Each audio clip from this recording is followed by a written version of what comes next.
우리 러시아는 단 한 평의 땅도 포기하지 않는다. 100년간 지켜지던 푸틴의 철칙이 대한민국 앞에서 산산조각 났습니다. 녹둔도를 돌려주겠다. 대신 그 조건은 그 조건을 들은 순간 전 세계 외신들이 긴급 속보를 타전했습니다. 이건 단순한 섬이 아닙니다. 500조 원짜리 노다지입니다. 한편 이 소식을 들은 일본 열도가 분노에 들끓었습니다. 왜 일본에게는 쿠리렐도를 돌려주지 않는가? 일본에게는 볼 일 없다. 우기는 것밖에 할 줄 모르는 일본과 다르게 한국은 이미 10년 전부터 이날을 치밀하게 준비하고 있었습니다. 전 세계를 놀라게 한 한국의 치밀한 큰 그림, 지금 시작합니다. 백악관 상황실의 에어컨 온도는 항상 화씨 64도, 섭씨 18도에 맞춰져 있습니다. 누군가는 기계 장비의 열을 식히기 위해서라고 말하지만 저는 압니다. 이곳에 들어오는 순간 인간적인 감정 따위는 얼려버리고 오직 데이터와 이성만으로 판단하라는 무언의 압박이라는 것을요. 저는 이든 콜드웰 미 국가정보국 유라시아 에너지 안보 수석 분석관입니다. 지난 15년 동안 저는 위성 사진 속의 픽셀 변화와 감청된 통신 데이터의 파형만 보고 살아왔습니다. 제게 세상은 따뜻한 피가 흐르는 곳이 아니라 차가운 숫자로 이루어진 체스판일 뿐이었습니다. 적어도 그날 새벽 붉은색 비상 전화가 울리기 전까지는 말이죠. 새벽 3시 42분 침대 머리맡에 보안 전화가 기분 나쁜 진동음을 토해냈습니다. 발신자는 국가안보보좌관실. 수화기 너머의 목소리는 다급함을 넘어 공포에 질려 있었습니다. 콜드웰 수석, 지금 당장 상황실로 튀어오게. 키올 위성이 두만강 하구를 찍었어. 이건 말도 안 되는 상황이야. 저는 15분 만에 옷을 챙겨 입고 펜실베이니아 거리의 새벽 공기를 갈랐습니다. 차창 밖으로 스쳐 지나가는 워싱턴의 가로등, 불빛이 유난히 시리게 느껴졌습니다. 머릿속에는 수만 가지 시나리오가 스쳐 지나갔습니다. 북한의 국지적 도발인가? 중국의 도하 훈련인가? 아니면 러시아 극동군이 마침내 우크라이나 전선으로 빠지면서 생긴 공백인가? 하지만 상황실에 도착해 대형 스크린을 마주한 순간 제 모든 예상은 보기 좋게 빗나갔음을 인정해야 했습니다. 가로 5m, 세로 3m의 거대한 화면 가득 고해상도 지성이 보내온 실시간 영상이 떠 있었습니다. 위치는 러시아와 북한, 그리고 중국의 국경이 맞닿아 있는 두만강 하구. 흔히 녹둔도라고 불리는 옛 영토이자 현재는 러시아의 군사 통제 구역인 곳이었습니다. 이것 좀 보게. 당직 사령관이 떨리는 손으로 화면의 한 구역을 확대했습니다. 붉은 점들이 꼬리에 꼬리를 물고 이동하고 있었습니다. 그것은 러시아 제12군단 소속 기계화 보병 부대의 열상 신호였습니다. 탱크와 장갑차, 이동식 미사일 발사대까지 포함된 대규모 전력이 기지를 비우고 북쪽으로 블라디보스토크 방향으로 철수하고 있었습니다. 러시아 놈들이 전선이 급하긴 급한 모양이군. 극동 방어선을 텅 비우고 떠나다니. 제가 중얼거렸습니다. 하지만 사령관은 고개를 저으며 다른 버튼을 눌렀습니다. 화면이 전환되고 열상 카메라가 아닌 광학 카메라 모드로 바뀌었습니다. 새벽 안개가 자욱한 두만강 하구의 습지대. 러시아 군이 떠난 그 자리에 또 다른 무리들이 들어오고 있었습니다. 군복이 아니었습니다. 형광색 작업 조끼를 입은 민간인들. 그들은 삼각대와 레이저 측량 장비를 들고 늪지대 곳곳에 말뚝을 박고 있었습니다. 중국입니까? 놈들이 기어이 출애권을 확보하려고 들어온 겁니까? 제 질문에 사령관이 침을 꿀꺽 삼키며 대답했습니다. 아니야. 중국 놈들이었다면 우리가 이렇게 놀라지도 않았겠지. 저들의 통신 코드를 감청했네. 암호화 수준이 높아서 내용을 다 풀지는 못했지만 언어 식별 코드는 명확했어. 사령관이 스피커 볼륨을 올렸습니다. 지직거리는 잡음 사이로 짧지만 분명한 목소리가 흘러나왔습니다. 3구역 측량 완료. 집안 데이터 전송합니다. 본국 서버와 통화하세요. 이상. 그것은 중국어도 러시아어도 아니었습니다. 너무나도 익숙한 억양. 제 아내가 잠꼬대로 가끔 중얼거리던 바로 그 언어. 한국어였습니다. 순간 제 등골을 타고 서늘한 전율이 흘러내렸습니다. 한국인들이 러시아 군사 기지에 들어와 있다고요? 그것도 군인이 아닌 민간인 측량팀이? 이건 국제법상 명백한 영토 침범이거나 아니면 우리가 모르는 거대한 미략이 존재한다는 뜻이었습니다. 한국 외교부에 연락해봤습니까? 이미 1시간 전에 한라인을 돌렸네. 그런데 반응이 기가 막혀. 사령관이 허탈한 표정으로 의자의 등을 기댔습니다. 공식 논평을 거부한다더군. 긍정도 부정도 하지 않아. 그저 상황을 예의주시하고 있다는 자동 응답기 같은 소리만 반복하고 있어. 저렇게 태어날 수가 없어. 마치 10년 전부터 오늘이 올 줄 알았던 사람들처럼 말이야. 저는 스크린 속 안개 낀 두만강 하구를 뚫어지게 바라보았습니다. 러시아군이 철수한 텅 빈 막사, 그리고 그곳을 제 집처럼 드나드는 한국인들. 이것은 단순한 사건이 아니었습니다. 크림반도 사태 직후 푸틴이 서방의 제재로 숨통이 조여들 때 극비리에 한국에 특사를 보냈다는 첩보가 있었습니다. 당시 오바마 행정부는 그 첩보를 무시했습니다. 한국 같은 동맹국이 미국의 감시망을 피해 러시아와 독자적인 거래를 할 리 없다고 믿었으니까요. 하지만 만약 그때 우리가 틀렸다면, 만약 그때 이미 주사위가 던져졌고 지금 우리가 보고 있는 이 장면이 10년 묵은 계획의 실행이라면 이든 너가 직접 가봐야겠어. 국가안보보좌관이 제 어깨에 손을 올리며 무겁게 말했습니다. 서울로 가서 저들이 도대체 무슨 꿍꿍인지, 러시아와 뭘 주고받기로 한 건지 알아내. 만약 한국이 러시아에 살상 무기를 제공하는 대가로 저 땅을 받는 거라면 우린 이 거래를 박살내야 해. 알겠습니다. 12시간 후 출발하는 오산행 수송기에 탑승하겠습니다. 저는 짧게 대답하고 상황실을 나왔습니다. 복도를 걷는 제 발걸음 소리가 유난히 크게 울렸습니다. 주머니 속에서 휴대전화를 꺼내 아내의 사진을 잠시 바라보았습니다. 한국계 입양아 출신인 아내, 그녀는 늘 제게 말하곤 했습니다. 한국 사람들은 겉으로는 웃고 있지만 속에는 칼을 품고 산다고. 그리고 그 칼은 복수가 아니라 언젠가 되찾을 것을 위해 갈고 닦는 것이라고요. 그때 제 개인 단말기로 암호화된 메시지 하나가 도착했습니다. 발신자 표시 제한. 하지만 저는 직감적으로 알 수 있었습니다. 일본 내각조사실 통칭 나이초의 정보국장 야마모토였습니다. 콜드웰상, 이미 보셨겠죠. 두만강의 유령들을, 놈들을 막지 못하면 동북아의 균형은 끝장입니다. 우리가 가진 1860년 베이징 조약 원본 데이터를 공유하겠습니다. 한국은 그 땅을 가질 자격이 없습니다. 일본이 벌써 움직이기 시작했습니다. 냄새를 맡은 하이에나처럼 그들은 한국이 무언가를 얻으려 할 때마다 가장 먼저 달려들어 물어뜯으려 했습니다. 하지만 이번엔 느낌이 달랐습니다. 일본의 메시지에서 느껴지는 것은 단순한 방해 공작이 아니라 깊은 공포였습니다. 도대체 한국은 무엇을 손에 쥐고 있는 걸까요? 러시아라는 거곰이 스스로 발톱을 뽑고 물러나게 만들 만큼 강력한 카드. 일본의 메시지에서 느껴지는 것은 단순한 방해 공작이 아니라 깊은 공포였습니다. 비행기에 오르기 전 저는 기밀 데이터베이스에 접속해 한 가지를 확인했습니다. 10년 전 우리가 무시했던 그 첩보 파일, 코드명 프로젝트 N. 당시엔 아무도 주목하지 않았던 얇은 보고서. 그 첫 페이지를 열자 빛바랜 잉크로 적힌 문구가 제 눈을 찔렀습니다. 녹둔도 귀속협의 관련 동향. 러시아 측 반응 긍정적. 심장이 쿵 하고 내려앉았습니다. 이것은 단순한 영토 협상이 아니었습니다. 150년 전 잃어버린 땅을 되찾기 위한 한국의 치밀하고도 끈질긴 복수극의 서막이었습니다. 저는 창밖을 바라보며 중얼거렸습니다. 대체 얼마나 오랫동안 기다려온 겁니까? 당신들은. 태평양을 건너는 비행기 안, 저는 한숨도 잘 수 없었습니다. 서울에 도착하면 저는 웃는 얼굴로 저를 맞이할 한국 정보기관의 요원들을 마주해야 할 것입니다. 그들은 과연 제게 진실을 말해줄까요? 아니면 제가 보고 싶은 것만 보여주며 또다시 10년을 기만할까요? 확실한 건 하나였습니다. 이제 더 이상 한국은 미국의 지시만을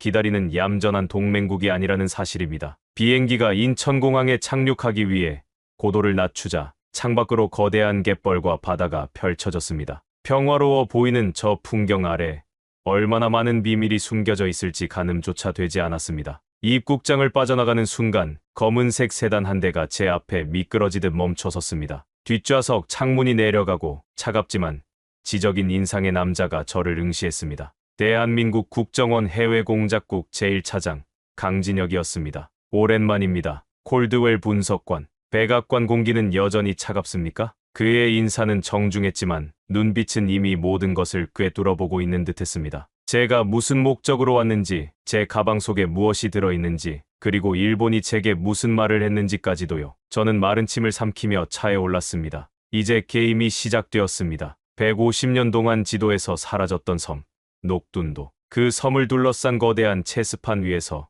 한국은 이미 체크메이트를 부를 준비를 마쳤던 것입니다. 하지만 그때까지만 해도 저는 몰랐습니다. 한국이 준비한 것이 단순한 땅덩어리의 회복이 아니라 동북아시아 전체의 패권을 뒤흔들 거대한 에너지 혁명이라는 것을요. 그리고 그 혁명의 방아쇠가 이미 당겨졌다는 것을 말입니다. 검은 세단은 서울 도심을 벗어나 어딘가로 향하고 있었습니다. 창밖으로 스쳐 지나가는 풍경이 점점 낯설어졌죠. 고층 빌딩들이 사라지고 한적한 외곽 도로가 나타났습니다. 저는 옆자리에 강진혁을 바라보며 물었습니다. 어디로 가는 겁니까? 보여드릴 게 있습니다. 직접 보셔야 믿으실 테니까요. 그의 대답은 짧았지만 눈빛은 묘하게 빛나고 있었습니다. 마치 오랫동안 숨겨왔던 비밀을 드디어 꺼내놓을 수 있게 된 사람처럼요. 30분쯤 달렸을까요? 차는 산 중턱의 철문 앞에 멈춰섰습니다. 경비원이 강진혁의 신분증을 확인하고 문을 열었죠. 철문 안쪽으로 들어서자 또 다른 검문소가 나타났습니다. 2중 3중의 보안. 이건 일반적인 정부 시설이 아니었습니다.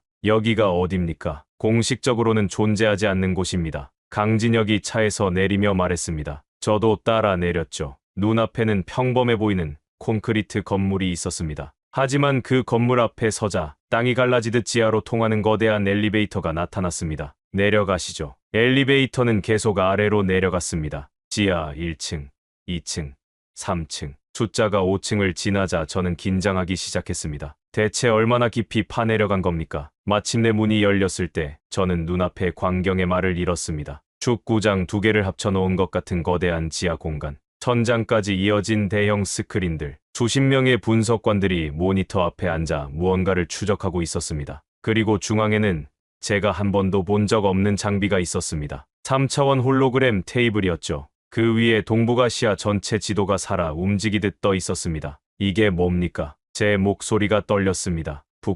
북방전략지휘소입니다. 우리가 10년간 준비해온 모든 것이 이곳에 있습니다. 강진혁이 홀로그램 테이블로 다가가며 말했습니다. 그가 손을 움직이자 지도가 확대됐습니다. 두만강하고 녹둔도, 그 주변으로 수십 개의 데이터 포인트가 반짝이고 있었죠. 콜드웰 분석관, 당신은 아까 우리가 왜 10년간 침묵했는지 궁금해하셨죠? 그렇습니다. 침묵한 게 아닙니다. 준비하고 있었던 겁니다. 강진혁이 테이블 위에 버튼을 눌렀습니다. 화면이 바뀌었죠. 크림반도 사태 직후라는 문구가 떠올랐습니다. 크림반도 사태 직후, 푸틴은 서방의 제재로 숨이 막혀가고 있었습니다. 그때 그가 우리에게 비밀 특사를 보냈습니다. 화면에 한 남자의 사진이 나타났습니다. 러시아 외무부 소속으로 보이는 중년 남성이었죠. 이 사람이 처음 접촉해왔습니다. 푸틴 대통령의 친서를 들고요. 친서에 뭐라고 적혀 있었습니까? 녹둔도 귀속 협의를 시작하자는 제안이었습니다. 조건은 남북 통일 진전 시 단계적 반환. 러시아로서는 잃을 게 거의 없는 제안이었죠.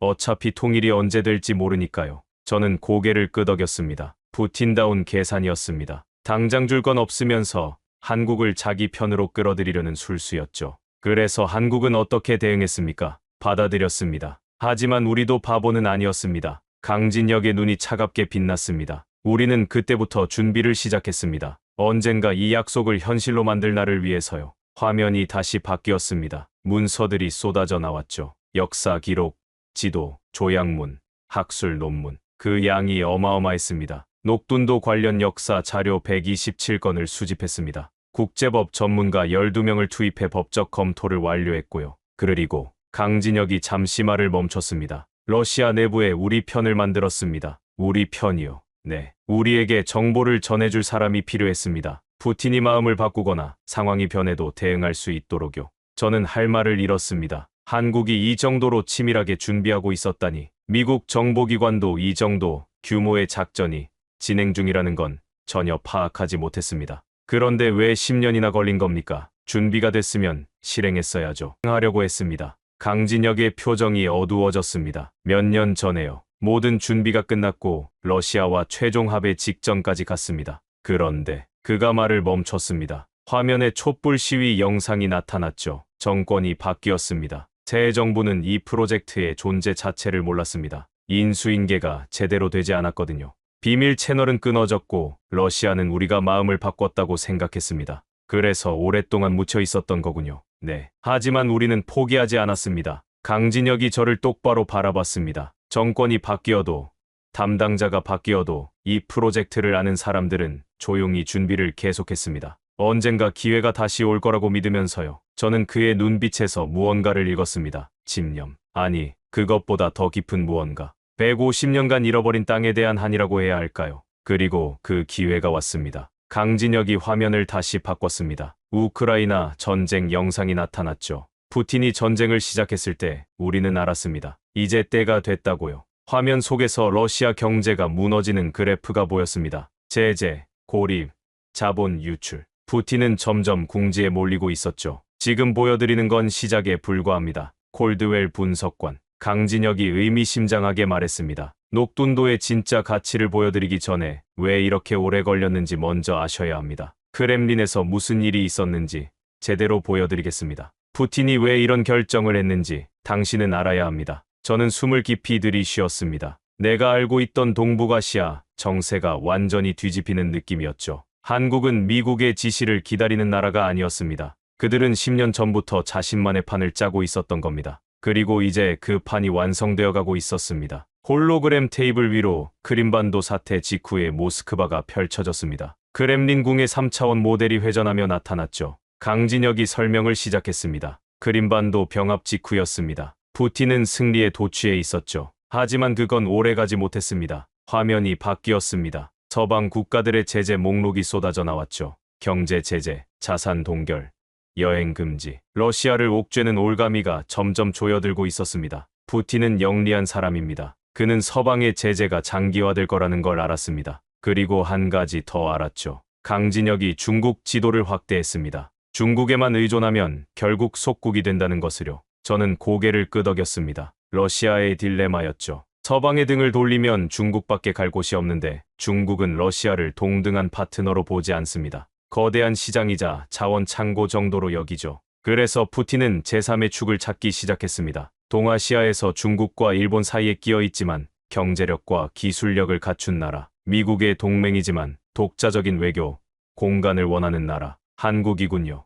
정확합니다. 진혁이 한반도 지도를 띄웠습니다. 푸틴에게 한국은 매력적인 선택지였습니다. 첫째, 한국은 북한이라는 변수 때문에 러시아와 적대할 수 없습니다. 둘째, 한국 기업들의 기술력은 세계 최고 수준이죠. 셋째, 한국을 끌어들이면 미국의 동맹 체제에 균열을 낼 수 있습니다. 화면에 녹둔도가 나타났습니다. 두만강 하구의 작은 섬이지만 역사적으로는 조선 땅이었던 곳이죠. 녹둔도는 푸틴에게 완벽한 미끼였습니다. 군사적 가치는 크지 않습니다. 면적도 32제곱킬로미터에 불과하고요. 하지만 상징적 의미는 엄청나죠. 150년 전 빼앗긴 땅이니까요. 네, 한국인들에게 녹둔도는 단순한 섬이 아닙니다. 잃어버린 역사의 조각이에요. 푸틴은 그걸 정확히 알고 있었습니다. 강진혁이 당시의 비밀 회담 기록을 띄웠습니다. 물론 실제 영상은 아니었죠. 재구성된 시뮬레이션이었습니다. 푸틴의 특사가 서울에 왔을 때 그는 이렇게 말했습니다. 화면 속 러시아 외교관이 입을 열었습니다. 목소리는 합성이었지만 내용은 실제 기록에 기반한 것이었죠. 대통령 각하께서 한국의 우호의 손을 내밀고자 합니다. 녹둔도 귀속 문제를 협의할 용의가 있습니다. 조건이 뭐였습니까? 제가 물었습니다. 세 가지였습니다. 강진혁이 손가락을 펴며 말했습니다. 첫째, 남북관계 진전 또는 통일시 단계적 반환. 둘째, 한러 경제 협력 확대. 셋째, 한국에 대러 제재 동참 자제. 교활하군요. 당장 줄 건 없으면서 한국을 묶어두려 한 거잖습니까? 맞습니다. 하지만 우리도 그냥 당하고 있지는 않았습니다. 강진혁의 눈이 빛났습니다. 우리는 역제안을 했습니다. 통일 전이라도 공동관리 형태로 한국 기업의 진출을 허용하라고요. 그리고 반환 일정을 무하라고 요구했습니다. 푸틴이 받아들였습니까? 시간이 걸렸지만 결국 수락했습니다. 그때 러시아의 상황이 그만큼 급박했거든요. 화면에 문서 하나가 나타났습니다. 러시아어로 빼곡하게 적힌 내용, 그리고 하단에 찍힌 서명, 블라디미르 푸틴. 이것이 바로 그 합의서입니다. 녹둔도 귀속 협의에 관한 양해각서죠.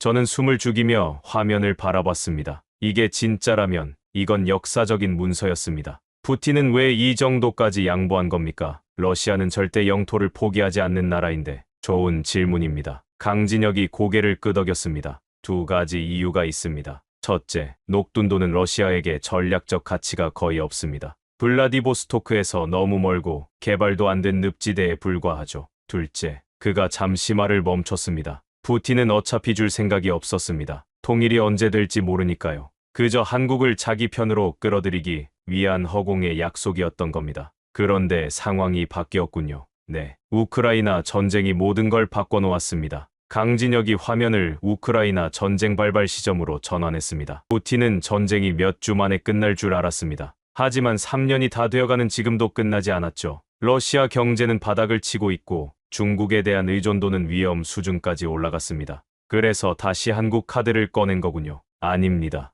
강진혁이 고개를 저었습니다. 이번엔 우리가 먼저 움직였습니다. 그 말에 저는 눈이 번쩍 띄었습니다. 한국이 먼저요? 네. 몇 달 전 우리가 러시아의 비밀 채널을 다시 열었습니다. 그리고 제안했죠. 그때 그 합의를 이행할 때가 됐다고요. 저는 의자의 등을 기대며 생각에 잠겼습니다. 한국이 먼저 움직였다. 이건 제가 예상한 시나리오가 아니었습니다. 러시아가 다급해서 한국에 매달리는 그림을 상상했는데 실상은 반대였던 거죠. 푸틴이 뭐라고 했습니까? 처음엔 당황했습니다. 오래전 약속을 우리가 기억하고 있을 줄 몰랐거든요. 하지만 이내 받아들였습니다. 지금 러시아에겐 선택지가 없으니까요. 강진혁이 자리에서 일어났습니다. 콜드웰 분석관, 이제 진짜 중요한 걸 보여드리겠습니다. 푸틴이 왜 이번엔 진심으로 녹둔도를 내놓으려 하는지, 그리고 일본이 왜 저토록 두려워하는지. 그가 홀로그램 테이블의 다른 버튼을 눌렀습니다. 녹둔도 지하에 뭐가 있는지 보여드리겠습니다. 화면이 전환되자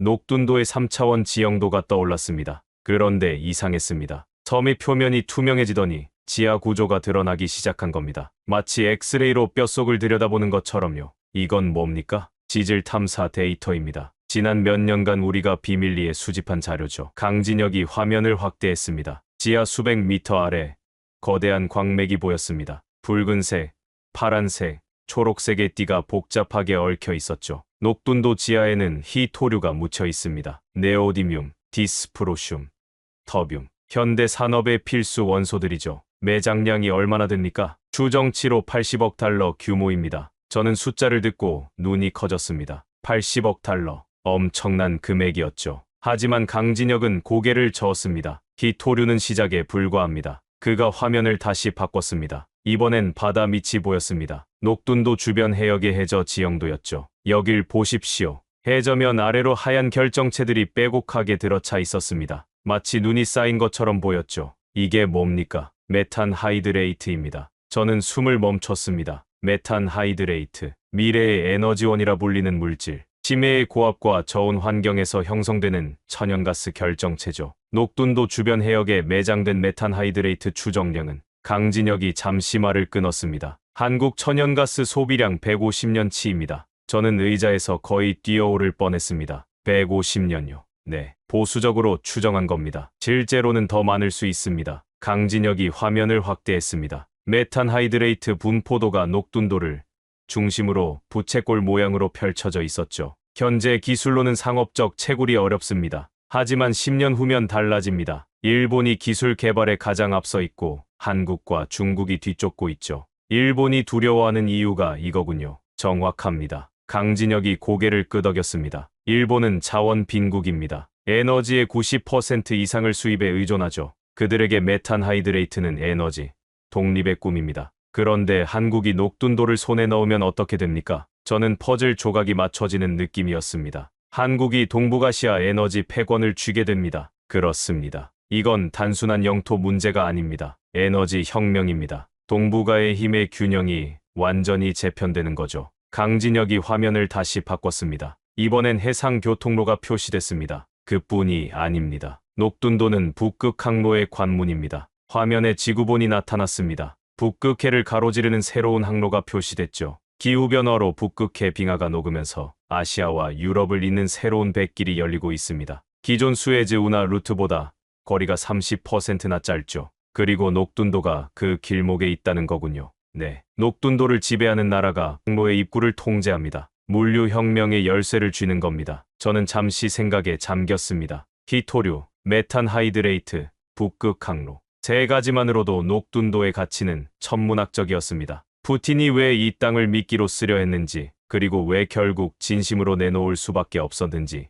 이해가 됐죠. 이 정보를 일본이 알고 있습니까? 알고 있습니다. 그래서 미친 듯이 방해하려는 겁니다. 강진혁이 주머니에서 휴대폰을 꺼냈습니다. 야마모토가 당신에게 연락했죠. 베이징 조약 자료를 주겠다면서요? 저는 놀랐습니다. 그걸 어떻게 알았을까요? 감청한 겁니까? 아닙니다. 예상한 겁니다. 강진혁이 씁쓸하게 웃었습니다. 일본의 행동 패턴은 150년간 변하지 않았습니다. 한국이 뭔가를 얻으려 하면 반드시 방해합니다. 이번에도 마찬가지죠. 그가 화면을 바꿨습니다. 일본 내각조사실의 조직도가 나타났죠. 야마모토는 나이 초의 정보국장입니다. 한국 견제가 그의 주 업무죠. 그는 미국을 끌어들여서 이 협상을 파탄내려 할 겁니다. 어떻게 막을 겁니까? 저도 모르게 물었습니다. 강진혁이 저를 바라봤죠. 막는 게 아니라 이용할 겁니다. 이용한다고요? 일본이 움직이면 움직일수록 그들의 두려움이 드러납니다. 그 두려움이 곧 녹둔도의 가치를 증명하는 겁니다. 미국도 바보가 아니잖습니까? 일본이 왜 저토록 필사적인지 의문을 품게 될 겁니다. 저는 강진혁의 계산에 감탄했습니다. 그는 적의 움직임까지 자신의 전략에 포함시키고 있었습니다. 콜드웰 분석관 진혁이 진지하게 말했습니다. 당신은 선택해야 합니다. 야마모토의 편에 설 겁니까? 아니면 진실의 편에 설 겁니까? 저는 대답하지 못했습니다. 머릿속이 복잡했거든요. 미국의 이익, 일본과의 동맹, 그리고 한국의 정당한 권리. 이 모든 것이 충돌하고 있었습니다. 그때 제 휴대폰이 울렸습니다. 화면을 보니 야마모토였습니다. 받으십시오. 강진혁이 말했습니다. 그가 뭘 제안하는지 들어보시죠. 저는 전화를 받았습니다. 콜드웰 상 결정하셨습니까? 야마모토의 목소리가 들렸습니다. 베이징 조약 자료를 보시면 생각이 달라지실 겁니다. 녹둔도는 역사적으로 한국 영토가 아닙니다. 한국의 주장은 근거가 없습니다. 저는 강진혁을 바라봤습니다. 그는 고개를 끄덕이며 화면에 무언가를 띄웠죠. 베이징 조약 원문과 한국 측 분석 자료였습니다. 야마모토 국장, 한 가지 묻겠습니다. 제가 말했습니다. 베이징 조약 제몇 조의 녹둔도가 러시아에 할용된다고 명시되어 있습니까? 전화기 너머로 침묵이 흘렀습니다. 역사적 해석의 문제입니다. 조약의 맥락을 보면 맥락이 아니라 명문 규정을 묻는 겁니다. 있습니까? 없습니까? 다시 침묵. 야마모토는 대답하지 못했습니다. 나중에 다시 연락드리겠습니다. 그리고 전화가 끊겼습니다. 강진혁이 고개를 끄덕였습니다. 보셨죠? 일본에겐 논리가 없습니다. 오직 두려움뿐이에요. 저는 휴대폰을 주머니에 넣으며 깊게 숨을 들이쉬었습니다. 이제 선택의 시간이 다가오고 있었습니다. 그때 브리핑룸 문이 열렸습니다. 예상치 못한 인물이 들어왔죠. 회색 머리에 날카로운 눈빛. 강진혁이 먼저 입을 열었습니다. 세르게이 볼코프 선생입니다. 우리의 오랜 친구이자 러시아 내부 사정에 정통한 분이시죠. 러시아 내부 협조자가 직접 나타난 겁니다. 볼코프는 60을 넘긴 나이에도 등이 꼿꼿했습니다. 전형적인 소련 시대 관료의 자세였죠. 그가 강진혁에게 가볍게 목례를 하고는 저를 바라봤습니다. 콜드웰 분석관이시군요. 오래전부터 당신의 보고서를 읽어왔습니다. 러시아어 억양이 섞인 영어였습니다. 볼코프 선생, 당신을 여기서 만날 줄은 몰랐습니다. 저도 미국 정보 분석관을 서울 지하에서 만날 줄은 몰랐습니다. 그가 쓴 웃음을 지었습니다. 하지만 시대가 변했죠. 적과 아군의 경계가 흐려지는 시대입니다. 강진혁이 볼코프에게 자리를 권했습니다. 그가 홀로그램 테이블 옆에 앉자 분위기가 달라졌습니다. 마치 역사의 증인이 법정에 선 것 같았죠. 볼코프 선생, 콜드웰 분석관에게 직접 설명해 주시겠습니까? 강진혁이 물었습니다. 볼코프가 고개를 끄덕였죠. 그 합의서의 진짜 의미를요. 그리고 제가 왜 한국 편에 섰는지도요. 그가 자세를 바로잡았습니다. 콜드웰 분석관, 당신은 왜 푸틴이 영토를 포기하려 하는지 의아해하셨죠? 네. 러시아는 절대 영토를 포기하지 않는 나라니까요. 맞습니다. 절대. 적어도 겉으로는요. 볼코프가 의미심장하게 말했습니다. 하지만 내부에서는 다릅니다. 크렘린에는 푸틴도 인정할 수밖에 없는 진실이 있습니다. 그가 강진혁에게 눈짓했습니다. 화면에 오래된 문서가 나타났죠. 한자와 만주어가 섞인 고문서였습니다. 1860년 베이징 조약. 청나라가 러시아에 연해주를 할양한 조약입니다. 알고 있습니다. 하지만 당신이 모르는 게 있습니다. 볼코프가 화면을 확대했습니다. 이 조약에서 녹둔도는 명시적으로 언급되지 않았습니다. 연해주 본토만 할양 대상이었죠. 녹둔도는 두만강 하구에 있는 섬으로 원래 조선의 영토였습니다. 저는 화면을 자세히 들여다봤습니다. 확실히 녹둔도라는 이름은 어디에도 없었습니다. 러시아가 녹둔도를 점유한 건 조약 이후의 일입니다. 국경 획정 과정에서 슬쩍 가져간 거죠. 청나라는 혼란 속에 이의를 제기하지 못했고 조선은 청의 속국이라 목소리를 낼 수 없었습니다. 그러니까 녹둔도 점유는 애초에 불법이었다는 겁니까? 국제법적으로 회색지대입니다. 하지만 크렘린 내부에서는 이 사실을 알고 있습니다. 푸틴도 알고 있죠. 볼코프가 다른 문서를 꺼냈습니다. 이건 2000년대 초반 크렘린 내부 검토 보고서입니다. 녹둔도의 법적 지위를 분석한 문서죠. 저는 러시아어로 된 문서를 훑어봤습니다. 결론 부분이 눈에 들어왔죠. 녹둔도의 러시아 귀속은 법적 근거가 취약함, 향후 영토 분쟁 발생 시방어 논리 부족. 푸틴이 이걸 알면서 왜 처음에 반환을 제안한 겁니까?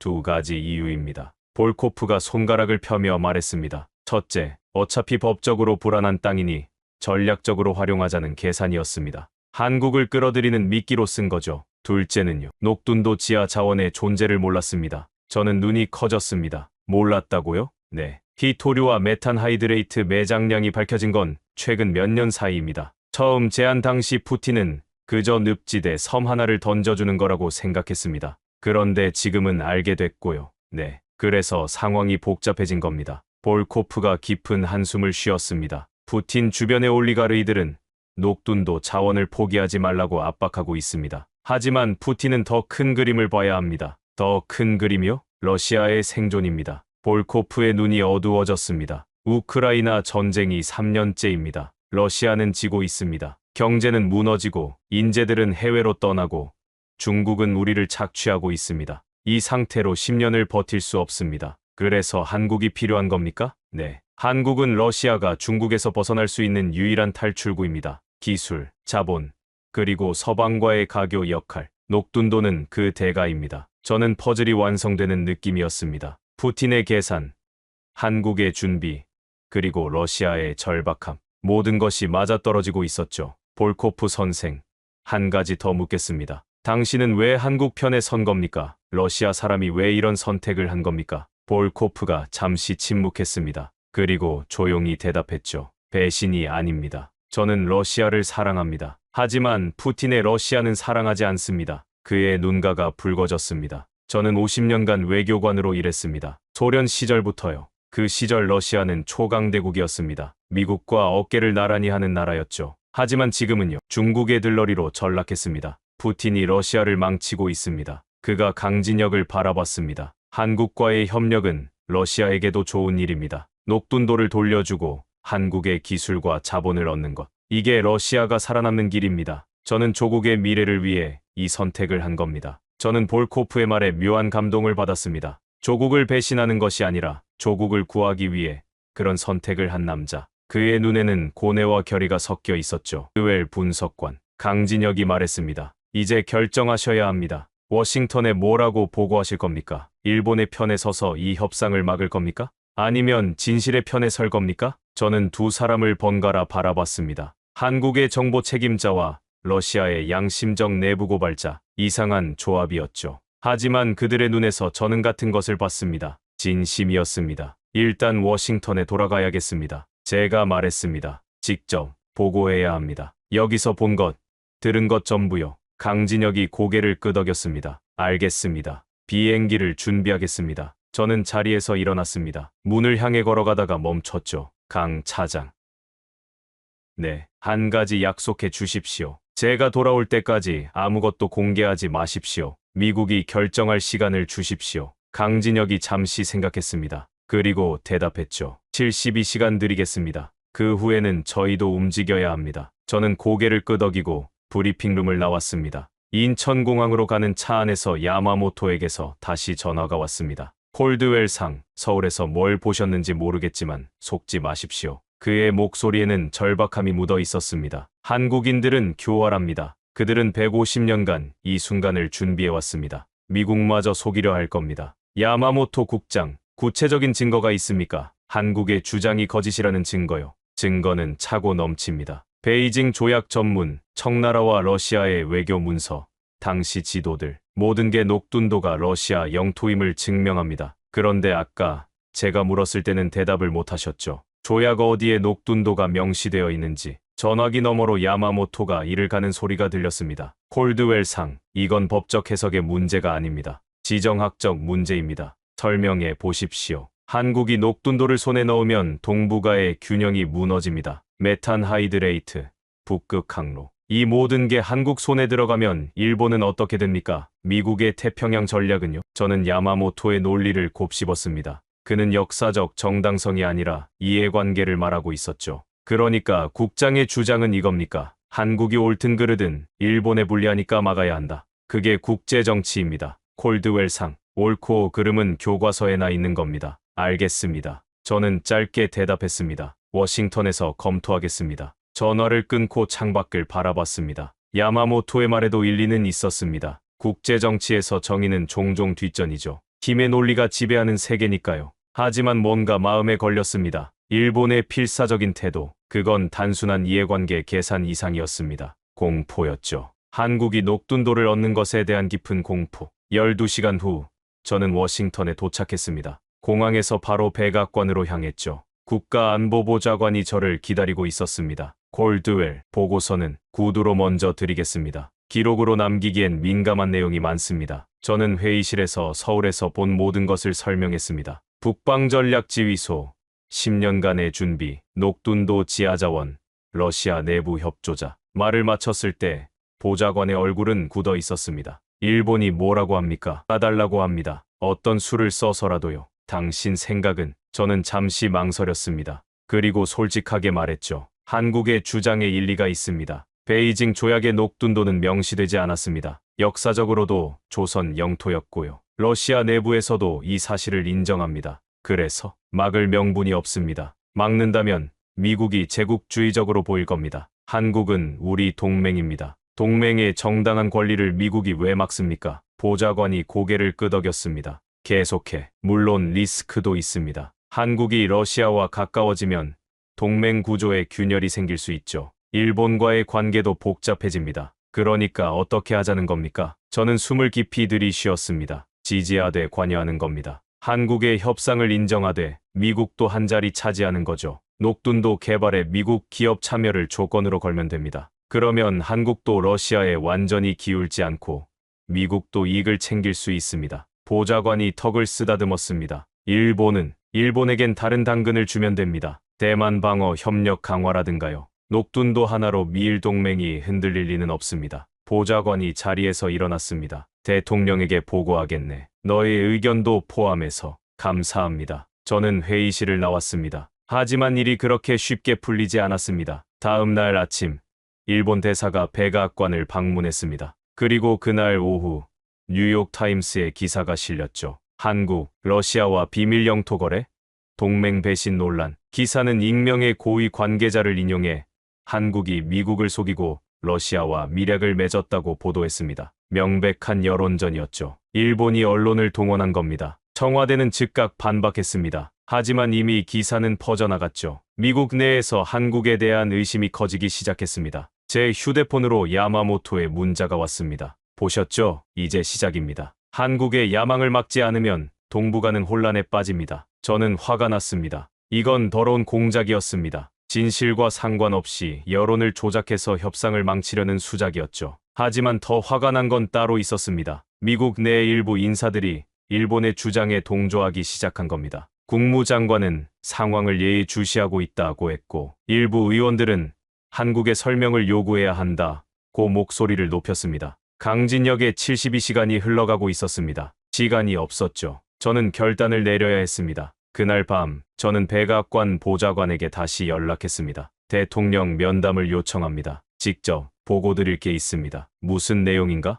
일본의 여론전 배후와 진짜 의도입니다. 그리고 미국이 왜 한국 편에 서야 하는지요. 잠시 침묵이 흘렀습니다. 내일 오전 9시 오벌 오피스에서 보지. 전화를 끊고 저는 밤새 보고서를 작성했습니다. 이번에는 기록으로 남길 작정이었죠. 역사가 심판하도록요. 오벌 오피스는 텔레비전에서 보던 것보다 작았습니다. 하지만 그 안에 들어서는 순간 공기의 무게가 달랐죠. 역사가 만들어지는 곳이라는 압박감이 어깨를 눌렀습니다. 대통령이 책상 뒤에 앉아 있었습니다. 국가안보보좌관과 국무장관도 자리하고 있었죠. 저는 준비한 보고서를 펼쳤습니다. 대통령 각하, 녹둔도 상황에 대해 보고드리겠습니다. 짧게, 핵심만. 대통령이 손을 저었습니다. 일본이 왜 저렇게 난리인지 설명해봐. 녹둔도 지하에 메탄 하이드레이트가 있습니다. 한국 천연가스 소비량 150년치 규모입니다. 그리고 히토류도 80억 달러 어치가 묻혀 있습니다. 대통령의 눈이 번쩍 빛났습니다. 그래서 일본이 미친 거야? 한국이 그걸 가져가면 자기들이 손해니까? 정확합니다. 일본은 에너지 빈국입니다. 한국이 에너지 독립을 이루면 동북아 힘의 균형이 뒤바뀝니다. 일본이 두려워하는 건 그겁니다. 국무장관이 끼어들었습니다. 하지만 한국이 러시아와 손잡는 건 우리에게도 위협 아닌가? 그건 프레이밍의 문제입니다. 저는 차분하게 대답했습니다. 한국이 러시아와 손잡는 게 아니라 러시아가 한국에 굴복하는 겁니다. 푸틴이 영토를 포기하는 거예요. 이건 러시아의 약화입니다. 미국에게 나쁜 일이 아닙니다. 대통령이 턱을 쓰다듬었습니다. 그런데 일본이 우리 언론까지 동원해서 난리치고 있잖아. 그게 문제입니다. 저는 보고서의 다른 페이지를 펼쳤습니다. 일본 내각조사실이 미국 언론의 정보를 흘렸습니다. 동맹국이 우리 여론을 조작하려 한 겁니다. 이건 한국보다 더 심각한 배신입니다. 회의실이 조용해졌습니다. 대통령의 표정이 굳었죠. 증거가 있습니다. 저는 서울에서 가져온 자료를 꺼냈습니다. 야마모토와 미국 언론인 사이의 접촉 정황 자료였죠. 일본 정보국장 야마모토가 뉴욕타임스 기자와 접촉한 정황입니다. 기사 게재 이틀 전이에요. 대통령이 자료를 훑어봤습니다. 그의 얼굴이 붉어지기 시작했죠. 이 자식들이. 국가안보보좌관이 조심스럽게 말했습니다. 대통령 각하, 어떻게 아시겠습니까? 대통령이 자리에서 일어났습니다. 창밖을 바라보며 잠시 생각에 잠겼죠. 그리고 돌아서서 말했습니다. 한국 대통령에게 전화해 우리 입장을 전하겠다고. 어떤 입장입니까? 녹둔도 협상. 반대 안 한다. 대신 우리 기업도 참여시켜. 에너지 개발에 미국도 한몫하겠다고 해. 일본은요. 나중에 처리해. 일단 저 자식들 여론전부터 막아. 저는 안도의 한숨을 쉬었습니다. 최악의 상황은 피한 것 같았죠. 하지만 대통령은 거기서 끝내지 않았습니다. 골드웰, 네, 대통령, 각하. 네가 직접 서울 가서 전해. 우리 입장을. 그리고 협상 테이블에도 참석해. 미국을 대표해서. 저는 놀랐습니다. 이건 예상하지 못한 전개였죠. 대통령 각하, 저는 분석관입니다. 외교관이 아닙니다. 알아. 그래서 네가 적임자야. 정치적 계산 없이 진실만 보는 사람이 필요해. 대통령이 제 어깨를 두드렸습니다. 가서 잘해. 미국 이익 챙기는 거 잊지 마. 회의가 끝나고 저는 오피스를 나왔습니다. 복도를 걸으며 휴대폰을 꺼냈죠. 강진혁에게 메시지를 보냈습니다. 미국 협상 참여 의사 있음. 내가 대표로 감. 72시간 안에 도착. 답장은 즉각 왔습니다. 기다리고 있었습니다. 그날 밤 비행기에 올랐습니다. 태평양을 건너며 저는 생각했죠. 이게 정말 옳은 결정인지, 한국 편에 선 게 미국에게 이로운 건지. 하지만 한 가지는 확실했습니다. 진실은 진실이었습니다. 녹둔도는 역사적으로 조선 땅이었고 러시아도 그걸 인정했습니다. 일본의 방해는 정의가 아니라 이기심이었죠. 아버지가 생각났습니다. 한국전 참전용사였던 아버지. 그분은 늘 말씀하셨죠. 한국인들은 끈질기다고, 쓰러져도 다시 일어난다고. 지금 한국은 다시 일어나려 하고 있었습니다. 150년 전 잃어버린 것을 되찾으려고요. 그 일에 미국이 동참하는 게 나쁜 건 아닐 겁니다. 비행기가 태평양을 가로지르는 동안 저는 한숨도 자지 못했습니다. 서울에서 무엇이 기다리고 있을지 몰랐기 때문입니다. 하지만 두렵지는 않았습니다. 오히려 처음으로 옳은 일을 하고 있다는 확신이 들었습니다. 인천공항에 내리자 강진혁이 다시 저를 맞았습니다. 이번에는 그의 표정이 밝았죠. 미국이 참여한다니 다행입니다. 대통령의 결정입니다. 저는 전달자일 뿐이에요. 겸손하시군요. 보고서를 쓴 건 당신인데. 차를 타고 이동하는 동안 강진혁이 상황을 업데이트해 줬습니다. 내일 청와대에서 기자회견이 있습니다. 대통령이 직접 발표할 예정이에요. 뭘 발표합니까? 녹둔도 한러 공동관리 협정, 그리고 지하자원 공동개발 계획, 미국 참여도 함께 발표됩니다. 저는 고개를 끄덕였습니다. 일본 반응은요? 예상대로 격렬합니다. 전직 총리까지 나서서 비난하고 있죠. 하지만 신경 쓸 필요 없습니다. 왜요? 강진혁이 의미심장하게 웃었습니다. 그들은 이미 졌으니까요. 미국이 우리 편에 선 순간 게임은 끝났습니다. 서울 시내를 지나 청와대로 향했습니다. 경비가 삼엄했죠. 정문을 통과해 본관 건물에 들어서자 외교부 장관이 저를 맞았습니다. 콜드웰 분석관, 환영합니다. 대통령께서 직접 만나고 싶어 하십니다. 저는 대통령 집무실로 안내받았습니다. 한국 대통령은 생각보다 젊어 보였죠. 그가 자리에서 일어나 악수를 청했습니다. 미국의 결정에 감사드립니다. 대통령에게 전해 주십시오. 전하겠습니다. 자리에 앉으시죠. 우리는 마주 앉았습니다. 대통령이 먼저 말문을 열었죠. 콜드웰 분석관, 당신의 보고서를 읽었습니다. 강 차장이 사본을 보내줬더군요. 저는 좀 놀랐습니다. 제 보고서가 한국 대통령 손에 들어간 줄은 몰랐거든요. 한 가지 궁금한 게 있습니다. 대통령이 물었습니다. 왜 한국 편을 드셨습니까? 미국 입장에서는 일본 편이 더 쉬웠을 텐데요. 저는 잠시 생각했습니다. 그리고 솔직하게 대답했죠. 진실 때문입니다. 녹둔도는 역사적으로 조선 땅이었습니다. 러시아도 그걸 인정합니다. 일본의 주장에는 근거가 없습니다. 미국이 근거 없는 주장을 지지할 이유가 없습니다. 대통령이 고개를 끄덕였습니다. 그것만입니까? 저는 한 박자 쉬었습니다. 제 아버지가 한국전에 참전하셨습니다. 그분은 늘 한국에 대해 말씀하셨죠. 끈질긴 사람들이라고요. 쓰러져도 다시 일어나는 사람들이라고요. 대통령의 눈빛이 부드러워졌습니다. 150년간 녹둔도를 잊지 않고 준비해온 것. 그게 그 말씀의 증명이라고 생각합니다. 그런 나라를 지지하는 게 옳다고 느꼈습니다. 대통령이 자리에서 일어났습니다. 창가로 걸어가 밖을 바라봤죠. 콜드웰 분석관. 내일 기자회견에서 저는 전 세계에 말할 겁니다. 대한민국은 복수가 아닌 회복을 원한다고요. 그가 돌아섰습니다. 우리는 러시아를 적으로 만들지 않을 겁니다. 일본도 마찬가지입니다. 우리가 원하는 건 정의로운 결과입니다. 150년 전 불법으로 빼앗긴 것을 합법적으로 되찾는 것. 그게 전부입니다. 저는 그의 말에서 진정성을 느꼈습니다. 이건 정치적 수사가 아니었습니다. 대통령 각하, 미국은 그 정의를 지지합니다. 제가 말했습니다. 내일 기자회견에 저도 동석하겠습니다. 미국의 입장을 직접 밝히겠습니다. 대통령이 손을 내밀었습니다. 저는 그 손을 잡았죠. 함께 역사를 만들어 봅시다. 그날 밤, 저는 호텔에서 아내에게 전화했습니다. 여보, 나 서울이야. 뉴스에서 봤어. 무슨 일이야? 긴 얘기야. 나중에 직접 말해줄게. 근데 한 가지만 물어볼게. 뭔데? 당신이 말했던 거 있잖아. 한국 사람들은 칼을 품고 산다고. 그 칼이 복수를 위한 거라고 생각했어. 아내가 잠시 침묵했습니다. 그리고 대답했죠. 아니,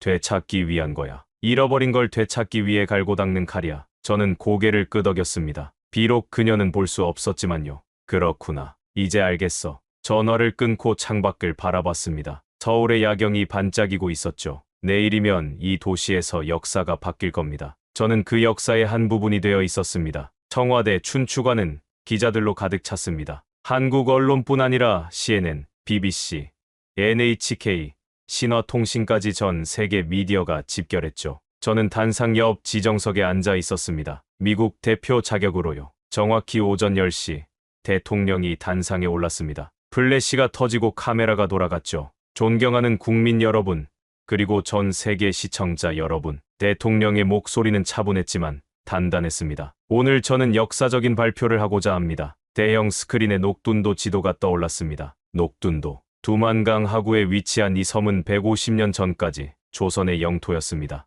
1860년 베이징 조약 이후 러시아가 점유했지만 그 조약 어디에도 녹둔도는 명시되지 않았습니다. 역사적으로, 법적으로 이 땅은 우리 것이었습니다. 기자석에서 웅성거림이 일었습니다. 대통령이 계속했죠. 오늘 저는 러시아 연방 정부와의 합의를 발표합니다. 스크린에 문서가 나타났습니다. 한국어와 러시아어로 작성된 합의서였죠. 대한민국과 러시아는 녹둔도 공동관리 협정에 서명했습니다. 이 협정에 따라 한국 기업은 녹둔도에 진출할 수 있으며 지하자원 공동 개발이 시작됩니다. 그리고 향후 남북 관계 진전에 따라 단계적으로 완전한 주권 이양이 이루어질 것입니다. 기자들이 손을 들었습니다. 하지만 대통령은 아직 끝나지 않았습니다. 그리고 한 가지 더 있습니다. 스크린이 바뀌었습니다. 오래된 문서 사진이 나타났죠. 이것은 1860년 베이징 조약 원문입니다. 조약 전문을 분석한 결과 녹둔도는 할양 대상에 포함되지 않았음이 확인되었습니다. 러시아 정부도 이 사실을 인정했습니다. 저는 대통령의 말을 들으며 감탄했습니다. 그는 단순히 협상 결과를 발표하는 게 아니었습니다. 역사적 정당성을 전 세계에 선포하고 있었죠. 대한민국은 복수를 원하지 않습니다. 대통령의 목소리가 낮아졌습니다. 우리가 원하는 건 회복입니다. 150년 전 혼란 속에서 잃어버린 것을 되찾는 것. 그것이 우리의 목표입니다. 그가 카메라를 정면으로 바라봤습니다. 일부 국가에서는 이 협상을 비난하고 있습니다. 동북아 균형을 깨뜨린다고요. 그의 눈빛이 날카로워졌습니다. 하지만 저는 묻고 싶습니다. 불의한 현상 유지가 정의로운 변화보다 나은 겁니까? 150년간의 잘못을 바로잡는 것이 왜 위협입니까? 기자석이 조용해졌습니다. 대한민국은 평화를 원합니다. 협력을 원합니다. 하지만 정당한 권리를 포기하지는 않을 것입니다. 이것이 우리의 입장입니다. 대통령이 저를 바라봤습니다. 그리고 오늘 이 자리에 미국 대표가 함께하고 있습니다. 미국의 입장을 직접 들어보시겠습니다. 저는 자리에서 일어났습니다. 단상으로 걸어가며 심장이 빠르게 뛰는 걸 느꼈죠. 마이크 앞에 섰습니다. 저는 이든 콜드웰, 미국 국가정보국 유라시아 담당 수석 분석관입니다. 플래시가 또다시 터졌습니다. 대통령의 메시지를 전합니다. 미국은 대한민국의 녹둔도 협상을 지지합니다. 이것은 한국의 정당한 역사적 권리 회복이며 미국은 동맹국의 권리를 존중합니다. NHK 기자가 손을 번쩍 들었습니다. 미국이 일본의 우려를 무시하는 겁니까? 저는 침착하게 대답했습니다. 미국은 모든 동맹국의 우려를 경청합니다. 하지만 우려와 사실은 다릅니다. 녹둔도가 역사적으로 조선 영토였다는 건 사실입니다. 러시아도 인정한 사실입니다. 미국은 사실에 기반해 판단합니다. 또 다른 기자가 물었습니다. 미국도 녹둔도 개발에 참여합니까? 네. 미국 기업들도 에너지 자원 개발에 참여할 예정입니다. 이건 한미 협력의 새로운 장입니다. 기자회견은 1시간 넘게 계속됐습니다. 질문이 쏟아졌고 우리는 하나하나 답했죠. 마침내 끝났을 때 저는 지쳐 있었지만 뿌듯했습니다. 기자회견장을 나서는데 강진혁이 다가왔습니다. 수고하셨습니다. 당신들이 더 수고했죠. 10년간. 강진혁이 고개를 끄덕였습니다. 이제 시작입니다. 진짜 일은 지금부터예요. 저는 그의 말에 동의했습니다. 협정 서명은 끝이 아니라 시작이었죠. 개발, 관리, 외교적 후속 조치. 할 일이 산더미였습니다. 하지만 그날 저녁 호텔방에서 서울의 야경을 바라보며 저는 생각했습니다. 150년의 기다림이 끝났구나. 한국은 마침내 잃어버린 조각을 되찾기 시작했구나. 아버지가 말씀하셨던 게 떠올랐습니다. 한국인들은 쓰러져도 다시 일어난다고. 오늘 저는 그 말의 증거를 목격했습니다. 기자회견 이후 세계의 반응은 예상대로였습니다. 아니, 예상보다 더 였죠. 러시아는 즉각 환영 성명을 냈습니다. 푸틴 대통령이 직접 한국 대통령에게 축전을 보냈죠. 한러 협력의 새 시대를 기대한다는 내용이었습니다. 중국은 다했습니다. 두만강 출해권을 노리던 그들에게 한국의 녹둔도 확보는 뼈아픈 패배였죠. 하지만 공식적으로는 침묵을 유지했습니다. 러시아와의 관계를 고려한 선택이었습니다. 가장 격렬하게 반응한 건 역시 일본이었습니다. 총리가 긴급 기자회견을 열어 한국을 비난했죠. 한국의 행동은 동북아 안정을 위협합니다. 국제법적 근거가 없는 영토 주장입니다. 하지만 그의 주장은 역풍을 맞았습니다. 미국이 한국을 지지한다는 사실이 알려지자 일본의 입장은 급격히 약해졌죠. 더 흥미로운 건 일본 내부에서 나온 반응이었습니다. 한 저명한 역사학자가 TV에 출연해 말했습니다. 베이징 조약을 분석한 결과 녹둔도가 명시적으로 러시아에 할용되지 않았다는 한국의 주장은 사실입니다. 우리가 이 점을 인정해야 합니다. 일본 정부는 그 학자를 즉각 비난했지만 여론은 흔들리기 시작했습니다. 그리고 예상치 못한 방향으로 불똥이 튀었죠. 그렇다면 쿠릴 열도는요? 일본 야당 의원이 국회에서 질문했습니다. 러시아가 녹둔도를 한국에 돌려준다면서 왜 쿠릴 열도는 일본에 안 돌려줍니까? 정부는 왜 이 문제를 제기하지 않습니까? 총리는 말문이 막혔습니다.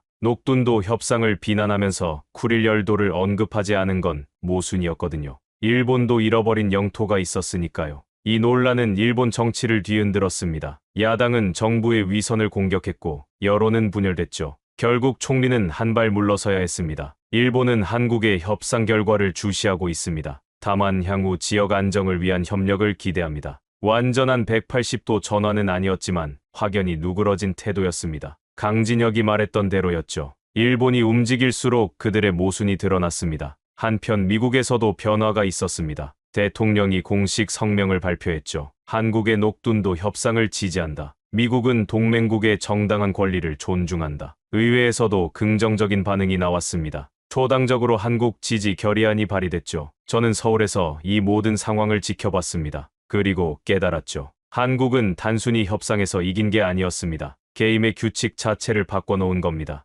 150년간 동북아는 강대국들의 놀이터였습니다. 미국, 중국, 러시아, 일본이 판을 짰고 한국은 그 판 위의 말에 불과했죠. 하지만 이번에는 달랐습니다. 한국이 직접 판을 짰습니다. 강대국들이 그 판 위에서 움직여야 했죠. 강진혁이 말했습니다. 이제 두 번째 단계입니다. 두 번째 단계요? 녹둔도 개발입니다. 협정은 시작일 뿐이에요. 실제로 그 땅을 활용해야 진짜 우리 것이 됩니다. 그의 말이 맞았습니다. 문서상의 합의는 언제든 뒤집힐 수 있었죠. 하지만 실제로 사람이 살고 기업이 들어가고 인프라가 건설되면 달라집니다. 미국 기업들도 참여할 준비가 됐습니다. 제가 말했습니다. 에너지 회사들이 관심을 보이고 있어요. 메탄 하이드레이트 채굴 기술은 미국이 앞서 있으니까요. 강진혁이 고개를 끄덕였습니다. 좋습니다. 함께 일하죠. 그날 밤 저는 호텔바에서 강진혁과 술을 마셨습니다. 처음으로 그와 편하게 대화를 나눴죠. 왜 이 일을 하십니까? 제가 물었습니다. 10년간 아무도 모르게 준비하고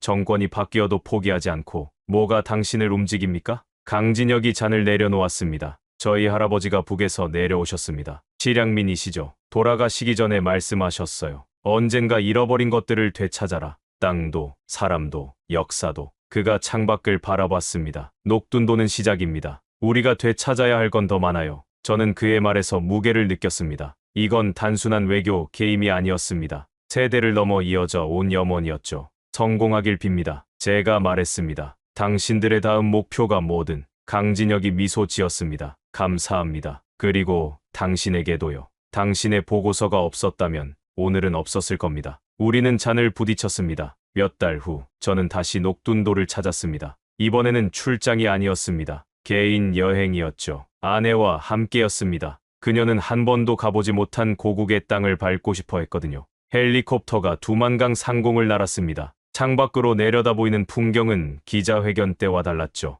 늪지대였던 곳에 도로가 놓이고 있었습니다. 건설 장비들이 움직이고 임시 건물들이 세워져 있었죠. 녹둔도에 착륙하자 강진혁이 기다리고 있었습니다. 오랜만입니다. 콜드웰 분석관. 이제 그냥 이든이라고 불러요. 더 이상 분석관이 아니니까. 저는 얼마 전 국가정보국을 사직했습니다. 개인적인 이유도 있었고 새로운 일을 하고 싶기도 했죠. 한미에너지 협력 컨설팅 회사를 차렸습니다. 녹둔도 개발이 첫 프로젝트였죠. 강진혁이 우리를 안내했습니다. 섬을 가로지르는 새 도로를 따라 걸었죠. 여기가 메탄 하이드레이트 시추 예정지입니다. 곧 본격적인 탐사가 시작됩니다. 아내가 주변을 둘러봤습니다. 여기가 정말 한국 땅이었어요? 150년 전에? 네. 조선시대 지도에도 나와 있습니다. 녹둔도 또는 사슴섬이라고 불렸죠. 강진혁이 설명했습니다. 이순신 장군도 이 근처에서 여진족과 싸웠다는 기록이 있습니다. 아내의 눈이 빛났습니다. 입양아로 자라 한국 역사를 잘 몰랐던 그녀에게 이건 뿌리를 찾는 여정이기도 했죠.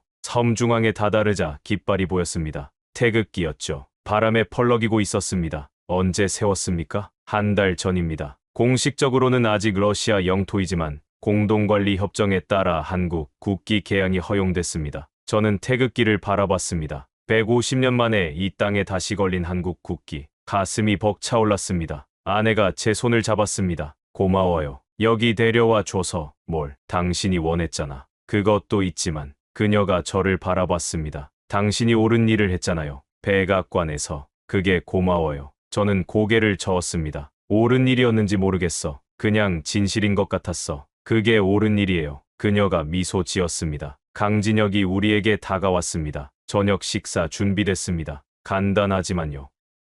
현장 식당에서 우리는 건설 현장의 임시 식당으로 갔습니다. 한국 노동자들이 식사를 하고 있었죠. 그들의 얼굴에는 피로와 함께 자부심이 묻어 있었습니다. 식사를 하며 강진혁이 말했습니다. 10년 전 이 프로젝트를 시작할 때 저는 살아서 이날을 볼 수 있을까 의심했습니다. 너무 먼 꿈처럼 느껴졌거든요. 지금은요. 지금은 믿어집니다. 꿈이 아니에요. 현실입니다. 그가 창밖을 바라봤습니다. 해가 지고 있었죠. 두만강 위로 붉은 노을이 번지고 있었습니다. 아직 할 일이 많습니다. 개발도 해야 하고 외교적으로도 정리할 게 많죠. 하지만 가장 어려운 건 끝났습니다. 되찾았으니까요. 저는 고개를 끄덕였습니다. 그의 말이 맞았습니다. 가장 어려운 건 시작이었죠. 불가능해 보이는 꿈을 꾸는 것, 아무도 믿지 않을 때 준비하는 것, 10년을 기다리는 것. 한국은 그 모든 걸 해냈습니다. 저녁 식사를 마치고 밖으로 나왔습니다. 밤하늘의 별이 총총했죠. 도시의 불빛이 없어서 별이 더 선명하게 보였습니다. 아내가 제 팔을 잡았습니다. 아름다워요. 그래. 저는 하늘을 바라보며 생각했습니다. 150년 전에도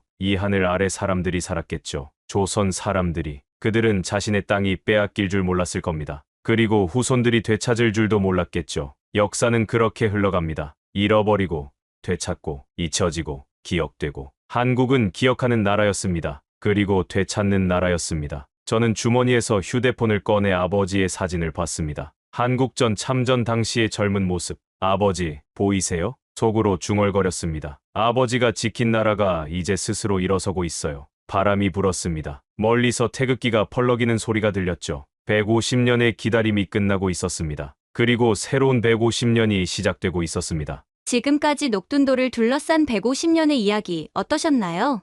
1860년 베이징 조약으로 잃어버린 땅, 아무도 기억하지 않을 것 같았던 작은 섬. 하지만 한국은 잊지 않았습니다. 10년간 조용히 준비했고 기회가 왔을 때 움켜쥐었습니다. 이 영상이 감동이 되셨다면 구독과 좋아요 부탁드립니다. 잃어버린 우리 땅을 되찾는 여정을 응원하신다면 이 영상을 공유해주세요. 더 많은 분들이 녹둔도의 역사를 알 수 있도록요. 그리고 댓글에 녹둔도를 기억합니다. 6글자 남겨주세요. 여러분의 댓글 하나하나가 역사를 기억하는 힘이 됩니다. 다음에는 더 뜨거운 이야기로 찾아뵙겠습니다. 지금까지 시청해주셔서 감사합니다.